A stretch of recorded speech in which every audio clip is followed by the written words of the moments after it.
የግሬድ 12 ኢንትራንስ ጥያቄ ነው። ሲምፕሊፋይ ሲሆን የትኛው ይሆናል ነው። ኮሴክ ፓይ ኦቨር 2 ማይነስ ኤክስ ማለት ሴክ ኤክስ ማለት ነው። ይኸው ኮሴክ ፓይ ኦቨር 2 ማለት 90 ዲግሪ አይደለም። 90 ማይነስ ኤክስ ከተባላችሁ ኮሴክ 90 ማይነስ ኤክስ ከተባላችሁ ሴክ ኤክስ ማለት ነው። ሴክ 90 ማይነስ ኤክስ ከተባለ ኮሴክ ኤክስ ማለት ነው። ኦኬ ሶ ምን አደርጋለሁ? ኮሴክ ፓይ ኦቨር 2 ማይነስ ኤክስ ማለት ሴክ ኤክስ ይሆናል ማለት ነው። ታይምስ ኮስ ኤክስ ማይነስ ሳይን ስኩዌር ኤክስ ላለው ማለት ነው። ሴክ ኤክስ ማለት ደግሞ 1 ኦቨር ኮስ ኤክስ ማለት ነው። ዘን ታይምስ ኮስ ኤክስ እዚህ ጋር አለ ማይነስ ሳይን ስኩዌር ኤክስ። ይሄ ጣፋና ማን ይቀራል?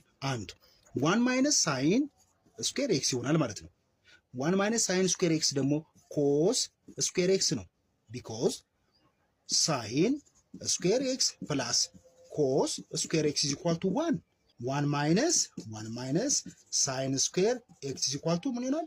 ኮስ ስኩዌር ኤክስ ይሆናል ማለት ነው። ስለዚህ ኮስ ስኩዌር ኤክስ ነው መልሳችን ቢ ይሆናል ማለት ነው።